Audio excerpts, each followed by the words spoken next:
My love for strength and conditioning and performance started back when I was about 12 years old. And at the time, my one of my greatest dreams in life was to play professional baseball, to play Major League Baseball. And I remember looking for nutritional advice, training information, anything I could get my hands on that would help me get faster, throw a baseball harder, hit a baseball further. And I ran into a gentleman at church who was about 18, 19 years old at the time. And the dude was like as wide as a door. I mean, he had to turn sideways to go through doors. Just absolutely built, strong guy. I said, "Hey, where do you work out?" And so he introduced me to a place called Kale's Gym, where I met Rich Kale. And this was when I was about 14. So I remember the first time I went to Rich's gym. It was in a small strip mall in Las Cruces, New Mexico. And Rich was an elite level power lifter and had played football growing up. Anyways, I roll into this gym and there's a few people in there. One of them is like this military guy, and then we got a couple power lifters, and there's Rich, whose hands are the size of just like dinner plates, just strong handshake. I remember realizing, hey, this was a place that I could get better. And the first workout I did there was approximately, I think, 200 yards of lunges, 100 yards of lunges. It was lunges were the warm up. All I remember is that, and I remember that I couldn't fully complete all of the lunges before I was totally worn out, and I had to walk backwards down steps for a couple of days afterwards because I was so sore. And so I spent many hours in Kale's gym in high school. We used to walk to the Pickwick next to the gym and grab Santa Fe Grill burritos after training. At some point, I got a key to the gym, and my buddies and I would go work out late at night instead of partying. I mean, it was just a great place for us growing up where we could really develop as young men. And there I was introduced to many different training concepts that weren't as widely known at the time, especially at the high school level. The conjugate system, Rich had studied and had influences from different people overseas, kettlebell training early on, and just a bunch of great methods and things that I was exposed to at a young age. And so my love for training really was fostered in that environment growing up, and it's stayed with me ever since. And so throughout my college experience up until now, I've not stopped training. It's been a key component of my life and my personal development throughout my career as a baseball player, playing college baseball.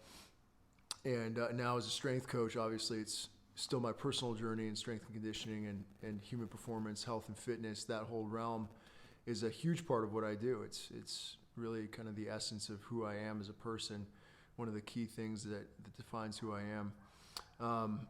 So that led me to educate myself in the area of strength and conditioning and also help other people along the way. When I was 18, 19 years old, I served a mission for my church for 2 years in Boston, Massachusetts.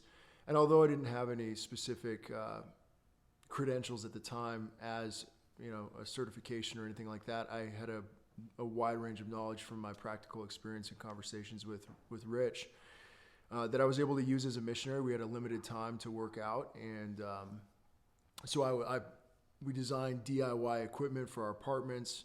I remember using fence posts and flower pots, and our landlord at the time in Boston was this old Italian stonemason, and so we mixed concrete with him and poured the concrete in the flower pots, stuck the fence post in the flower pot, let it dry, leveled it, everything, and then flipped it over and did the same thing with the other side. So we created this, it was probably about 185-pound axle bar flower pot barbell, and we did that with a couple other things. We set up pull-up setups and everything. We were jump roping, picking this barbell up, running, sprinting, like doing all these awesome workouts outside in Boston in the winter and summertime in the heat and the humidity out there. Just really, really awesome experience there. And we would run stairs. We would find all these different outside DIY scenario training setups because we didn't have access to a gym at the time. and we were limited in time as well. So those 2 years were amazing, and I learned a lot about just condensed, really minimalist, functional training with minimal equipment. And then coming back and playing college baseball, I was exposed to a variety of strength and conditioning scenarios, from non-existent at the junior college level to some phenomenal strength and conditioning at Delta State University, where I played, and then finishing up at New Mexico State University as a Division I athlete. It just exposed me to this wide range of coaching styles and systems. And I took a lot of knowledge from all of those things. And along that journey, that path of being exposed to these different systems, I was constantly pursuing my own knowledge of how I could improve as an athlete. I wanted to be faster. I wanted to throw a baseball harder and hit a baseball further. And so I pursued different training regimens within what I was doing with the colleges. I remember studying Indian club training and thinking to myself, if I can develop this greater rotational strength in my hands, wrists, and forearms, and my shoulders through swinging clubs, that should translate to more back control and just a quicker swing. And so in junior college, I took PVC pipes and filled them with sand and kind of tapered them out with tape, and started implementing these Indian club swinging methodologies that I had learned about. And I saw greater back control, quicker hands as a result of that. I remember studying what some of my favorite hitters were doing at the time, Josh Hamilton being one, and others. A medicine ball training, different variety of medicine ball throws. And so I would go to the rec center at New Mexico State, into the racquetball courts, and take their med balls from the weight room and practice different lateral throws, overhead throws, just working on the med ball, my ability to throw a med ball as hard as I could. And that translated to increases in exit velocity and arm strength. I wanted to be a faster sprinter, so I studied what some of the best sprinters were doing, and I improved my squat and my lunge, my hip mobility, and my running technique. I spent more time barefoot, just eventually kind of progressed to running certain sprints barefoot, stairs, just very measured progress in that regard. And I was able to take my 60 time from a 7.1 in junior college down to a 6.7, 6.78 as a 245-pound first baseman / outfielder. So while I wasn't blessed with necessarily like the most insane athletic ability, I had a good frame. I was able to maximize my athletic ability through strength and conditioning. And in the process of that, you find that it's extremely satisfying to set a goal and to take steps consistently day in and day out to accomplish that. And so baseball being the driver for my curiosity into strength and conditioning and performance in baseball, that's what really drove me to deepen my knowledge. Now, as a result of that deepened knowledge and people seeing my results, I naturally started to help other people around me when they would come ask me questions. And so I'd say the first people that I really helped bring into the world of strength and conditioning were in high school with my family members and other people, teammates that I trained with on my mission in Boston, the other men that I served as a missionary with. I helped them out a lot. We talked to nutrition. We were able to design workouts. And then when I was at New Mexico State, this would be 2014, I decided to make extra money and to help people on the side of what I was doing as a full-time athlete and student to start training certain friends that would be willing to allow me to work with them. And at the time I was living at home, and I asked my parents if I could start working with people in their one-car garage, and they were open to it. And so we converted that one-car garage into Corporate Strength. And looking back on it, some of the decisions I made with my initial equipment purchases, et cetera, were kind of interesting. I would definitely do things differently. But nonetheless, like, it was the attitude and the desire that we had to be better as a group that really kind of created this awesome culture. This one-car garage, I remember working with clients and training with friends when it was like 25, 28 degrees in the morning. We had a little space heater.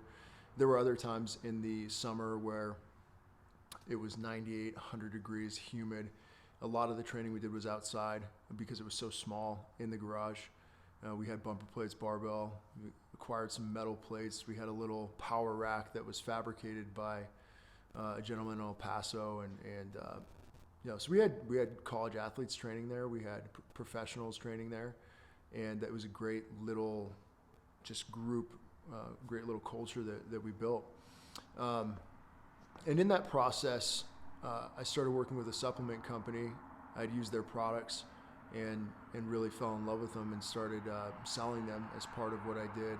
And that really blew up while I was in college, and I was able to help a lot of people when it came to their nutrition and their supplementation and training as a result of that. At one point was servicing in my sales organization approximately 1,000 customers, and so fielding questions from different people and helping design training programs for most of them being general population folks, and then nutrition as well. As far as formalizing my knowledge, the first thing that I did was pursue a precision nutrition certification. So I got the level 1, and that really helped formalize my nutrition knowledge.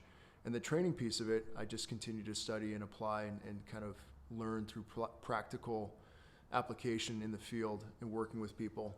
So in the process, of those few years, so I graduated in 2014 from New Mexico State, and eventually, shortly after graduating, moved to Utah, where I met my wife, and I worked in the health and fitness industry up there, still running my business remote, it's being able to be fully flexible with where I lived, the supplement side of things. And then on top of that, started working with a lot of different gym owners and their supplementation solutions.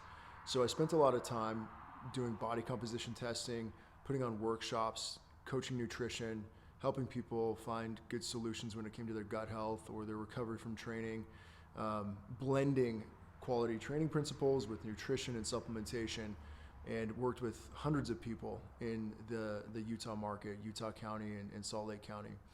And along those, during that time frame, I learned a lot from so many amazing people in the industry. And backing it up just a little bit, when it came to the garage gym and operating that in Las Cruces during college, I had some incredible connections between the strength coaches in New Mexico State to working with dear friends that were also in the industry coaching out of that garage.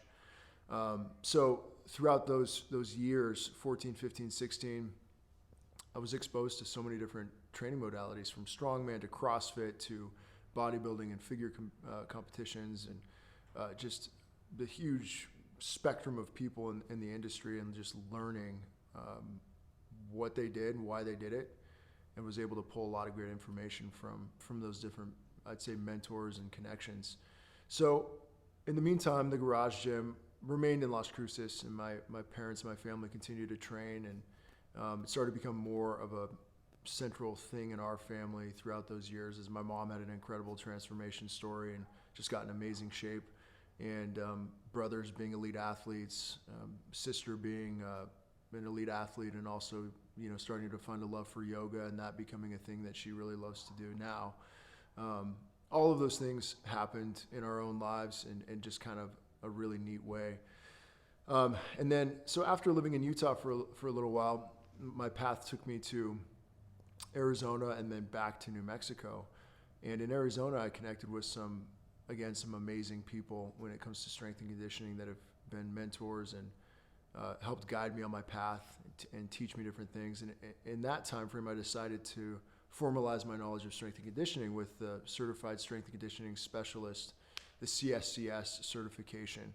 So I self-studied for that. It's a test that you have to have a 4-year degree to sit for, and did really well and passed that exam. Although I didn't study strength and conditioning or exercise science or anything within my college career, I studied business and history.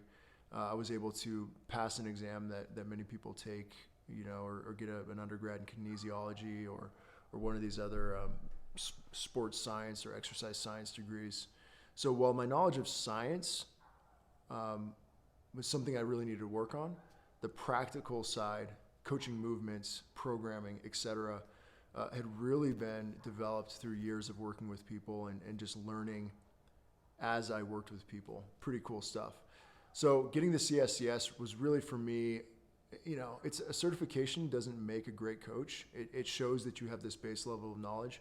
But for me personally, having not had a background in my education, it was a really reassuring thing for me to be able to do that, because I felt like I had the knowledge base formally, and that's cool. But I realize so clearly that letters behind your name, they don't make you an incredible coach. What makes an incredible coach is somebody who's constantly striving to improve and to learn and to become better, and who's also experimenting and learning through their own practical application, actually walking the walk. And that's really what I try to do as a coach, mainly, is to first and foremost practice what I preach and be in constant pursuit of bettering myself, because I know that will show up in my coaching. And also realizing, hey, I don't know it all at all. Like, I know what I know from my experience, and staying within that realm, not trying to get too far away from that, but also being really open to what other people know and their experience, and how the industry is advancing and what people are learning. So yeah, getting the CSCS was a great step. Now coming back to Las Cruces with my wife, and shortly after we moved back, we had our first son, Jens. Just an incredible time in our lives, and had some kind of crazy stuff happen. The supplement business that I had, they changed their entire business model, their compensation plan, and overnight I lost 98% of my income. Thankfully, at the time, I've been working with a home builder as a marketing director for about a month. So we had this, thankfully, we kind of been protected from that loss of income. And I had never stopped working with clients, although I just had a few at the time. In my gut, I always felt like, hey, I need to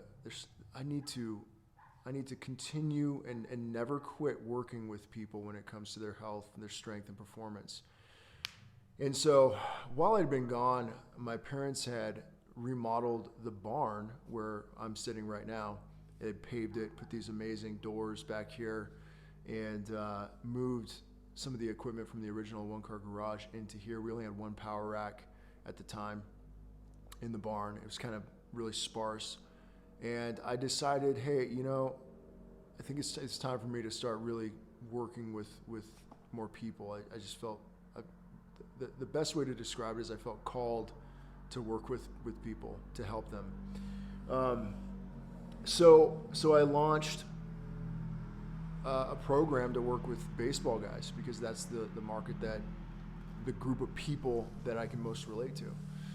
So we had this original group of high school athletes that I started working with,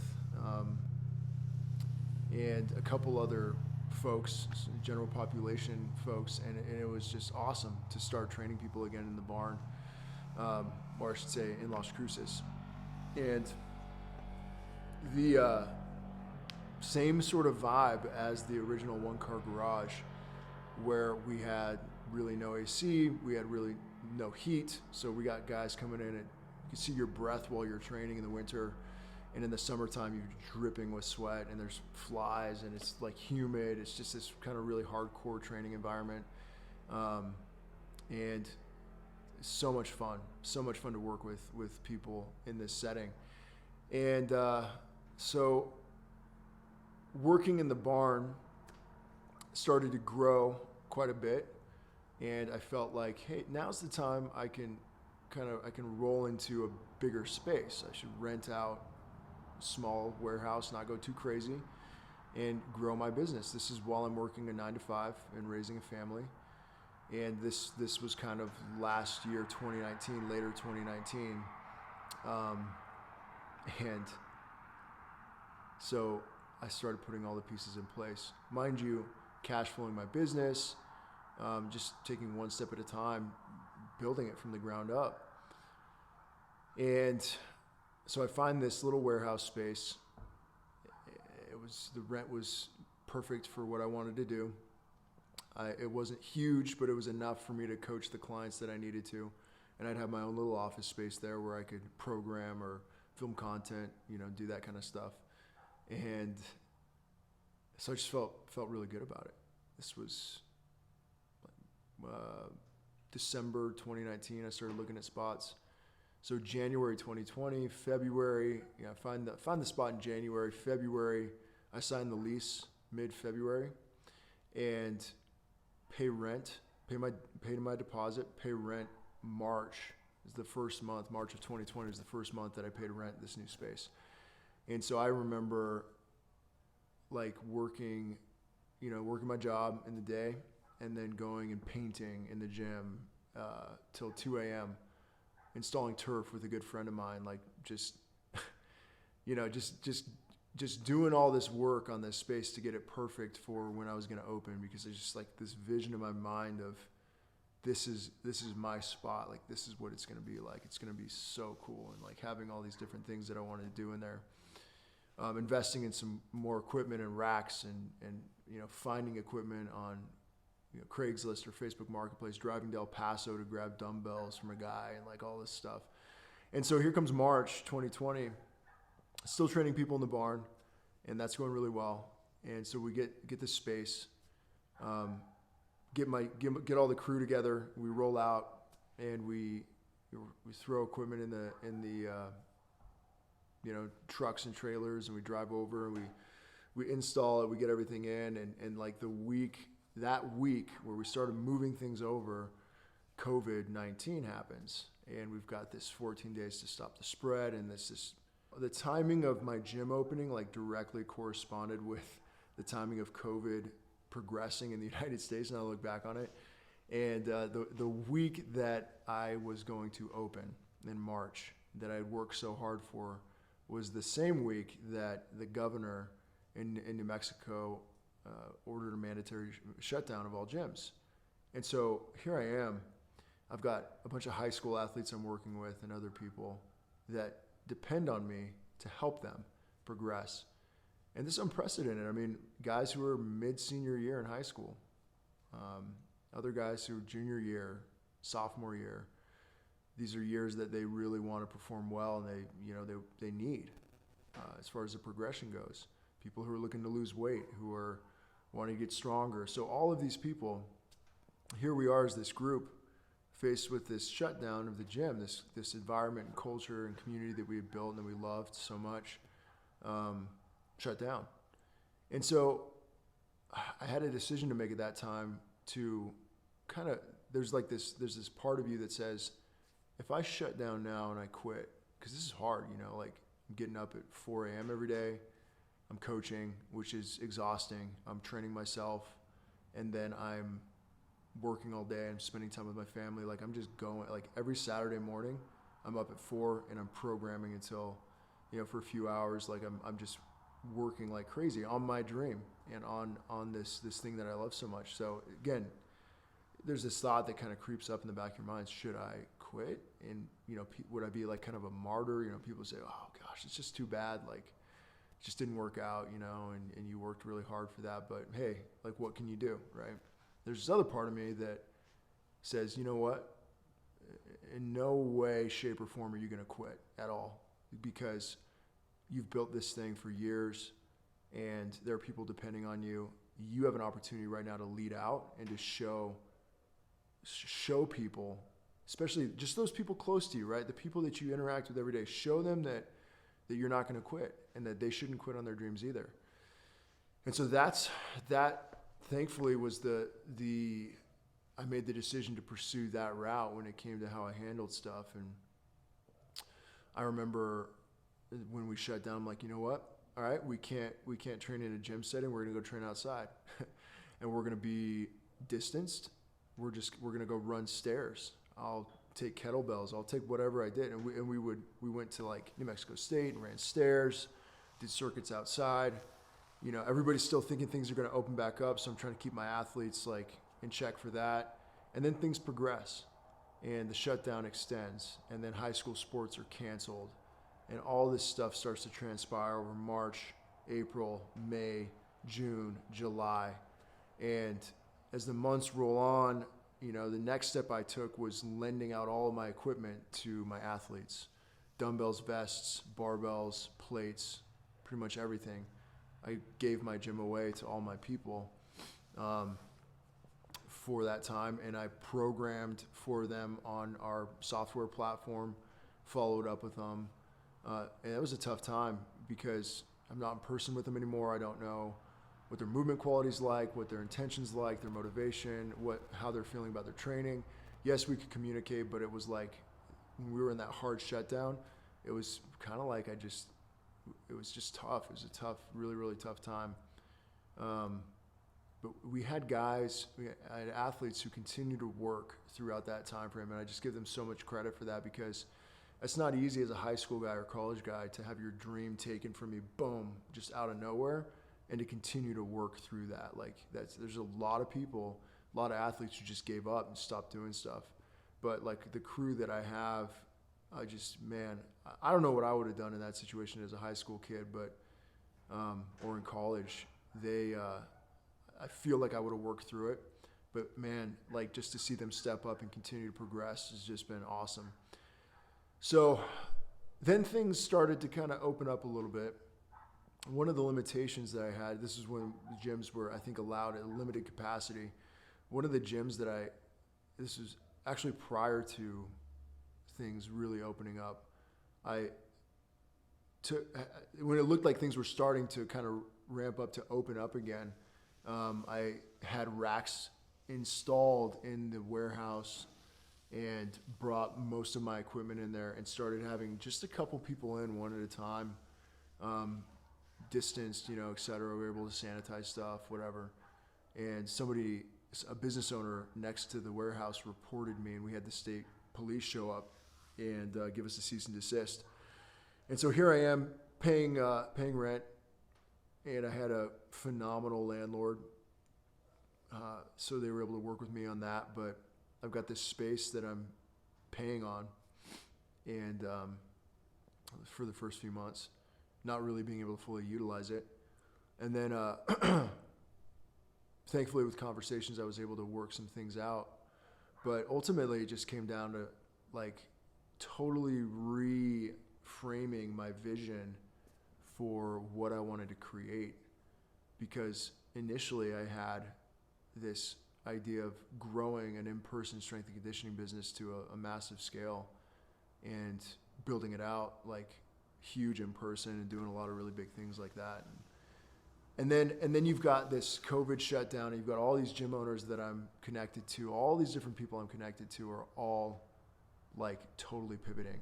They're downsizing, they're getting rid of as much overhead as they possibly can, they're coaching remote, they're just changing their whole business model. And I realize like the fitness industry, the gym industry is just this super fragile business model as a whole, and not super robust to withstand certain things when it comes to economics and societal changes. And anyways, just doing a ton of thinking about like, okay, here I am, it's July, and we've been just hammered by this shutdown. What can I do going forward to continue this passion of coaching people and helping people without losing motivation inside of what I want to accomplish with helping people? How can I keep this thing going? What does that look like? Should I continue to try to push to keep my brick and mortar going and grow that? Or should I pivot? And if I do, what does that look like? How does that change things? So I really felt that at that time and now that just a shift in my perspective of what I want to do. I started to realize like what fulfills me as a coach.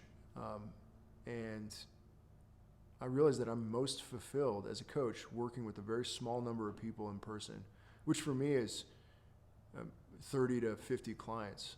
I guess that sounds like a lot saying it, but we've got approximately 30 people that train here with me now in phases and everything. And it's like, I don't think I'd want to be huge and have, a ton of people working for me and not have that direct contact with the athlete. Like at my core, I'm a coach that wants to be in person working with people face to face and with a small group of people that I can have great relationships with, deep relationships with, and really help them individually, be an impact in their life as an individual. And so I realized that, and I said to myself, okay, I don't know how long this thing's going to go on. Now we're sitting in November 2020, 10 months, 11 months now. of this crazy, not 11 months, 9 months, 8-9 months of this craziness that's gone on. And I just realized, about July, August, hey, it's time for me to pivot my business and to change things to make sure that I eliminate as much overhead as I can, keep this thing alive. And so I was able to get out of my lease there at the warehouse, pulled everything out. So I ended up moving my gym like 3 times this year. All the equipment everywhere. It's just been crazy. So yeah, and then I moved everything back to the barn, made an arrangement with my parents to run my coaching business out of here and build the gym out of here, keep it small, and keep it really structured for my clients and everything, and that worked out. And so here we are back in the barn. So the whole journey over the last year and a half, 2 years, has been just crazy, from hardly anything in the barn to growing it up, growing the business, getting a warehouse, getting shut down by COVID, rolling back here to the barn, and now improving and optimizing this space. And kind of, it's been a few months where I've just been grinding to help my people and focusing on them first and foremost. But shoot, it's been tough because I haven't really been able to clarify what my vision is for this going forward until more recently. I knew that while I didn't have that specific clarity of vision, that it would come if I didn't quit. And so continuing to train and coach at the barn and work with people, started to, by not quitting, I was starting to feel that darkness and that sort of like lack of vision was starting to kind of clear away because I wasn't quitting. And this summer we had some college guys come live during the shutdown out here and start training. Some of my brother Carl is still playing baseball right now at University of Washington. A couple of his teammates came out here with him, and high school, college crew continued to train hard, and things, like, I started to feel like, okay, we're getting in a groove and this thing's starting to really come together. And during that time, I connected with Andy Zapian at Samson Equipment through Facebook Marketplace to pick up some dumbbells that they were selling. And we had conversations, really hit it off. Scott Schroeder, the other gentleman at Samson, we just hit it off. And I looked at getting some of their equipment, actually purchased a GHD from them and some other stuff. And I had known Scott we kind of ran in the same circle since I played at New Mexico State. So Andy starts coming to train here. We started opening up conversations, about different things, just kind of deepened our friendship, and been programming for him and coaching along with him, because he's kind of like coaching himself, and just an awesome dude. But like we started to kind of think, he's their marketing director's awesome vision for the company, along with the ownership there. And we just started to have conversations about where Samson's going, what they want to do as an elite manufacturer, one of the premier companies in the industry as far as the manufacturing of strength and conditioning equipment, what they want to do with their company. And this idea sort of came that the barn here, this location, could become this showroom space for their equipment, namely initially their Power Rack series, the different variations that they have that can be customized and adapted to each unique coach's needs or programmer team's needs. And so now, like, something that I could have never dreamed of being able to do right now in my business, which is to literally have access to the best equipment that money can buy, to coach the people that I care about so much with and use as a tool, is now something that's going to become a reality. And we've had multiple conversations that have led us to now where we're on a timeline to install Samson branded turf, thick rubber flooring, wall to wall. Like right now we have bare concrete and old turf that I put in, a year and a half ago. So we're gonna have this professional grade flooring, which is a huge asset and extremely expensive. And on top of that flooring, we're gonna have various power racks that are just gonna be absolutely beautiful. We'll have a half rack, a power rack, and their FTR rack, which is a cable stack combo rack. And we'll also have a belt squat. We've got this GHD that I bought from them. I mean, it's just the best of the best equipment is going to be in this space. And I value that so much because I know what it's like to grind and to save up, like to not pay myself anything for my coaching, but to save up for equipment and literally spend everything that I make on getting better equipment for my people. And like that's been the hallmark of what I've done so far. So to have that gift, for me, it's just life-changing. And we're going to use this space not only to real-time coach people on the equipment, but to also create valuable content for our populations. Their valuable content for them as a business from a marketing standpoint, where they can teach people how to use the racks that they have or the other pieces of equipment. We can do real-time content creation on actual live athletes, which will be amazing.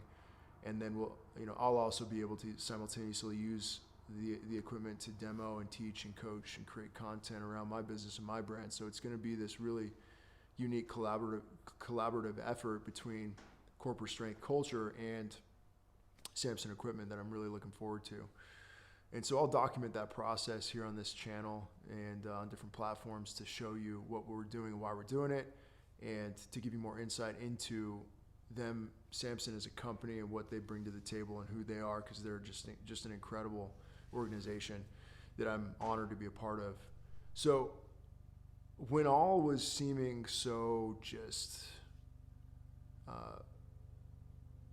dark isn't the right word, but just sort of not clear for me, as I persevered and didn't quit, I was able to just start to feel more of a vision coming, and then things started to come into place in my life, my business, that started to indicate to me that this thing's opening up, that the vision is starting to really to grow, and I'm starting to understand what that is.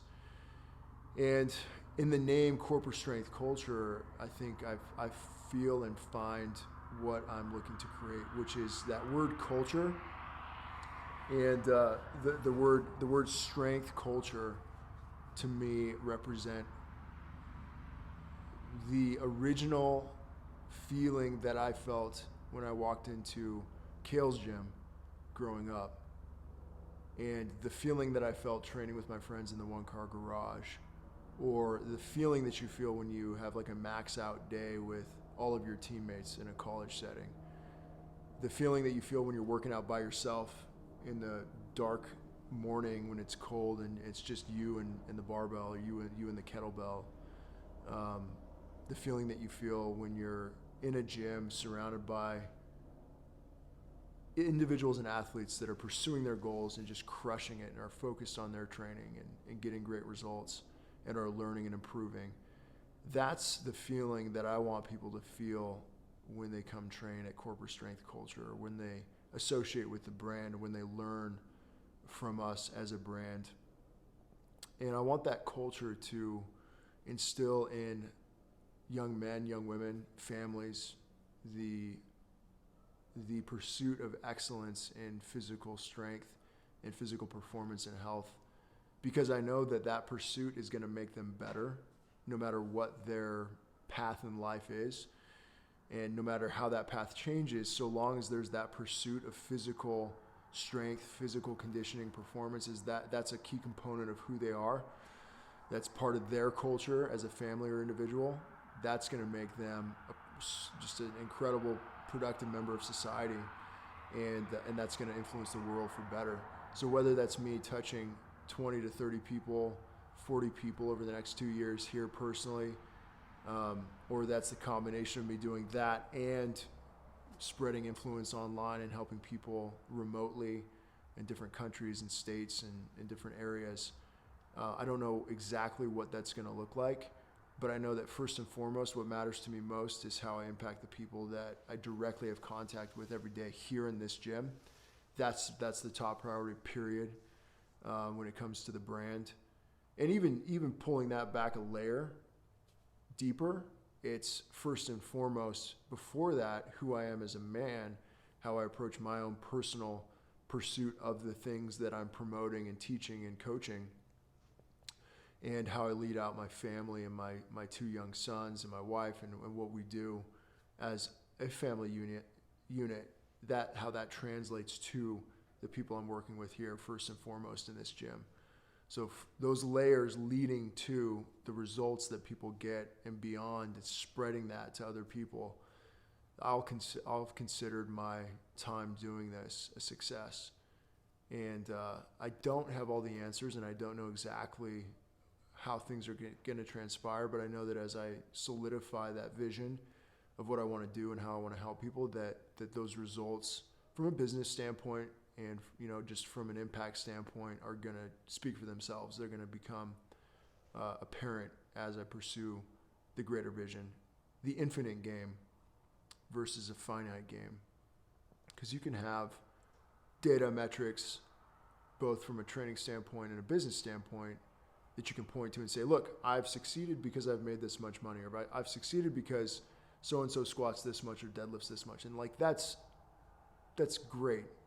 And that's a very important piece of the puzzle, but that's a finite game. When we're dead and gone, what people are going to remember about us isn't how much money we made in Q4 of 2021, or, ultimately how much we back squatted. Most of us, maybe a few of us who have set world records, great.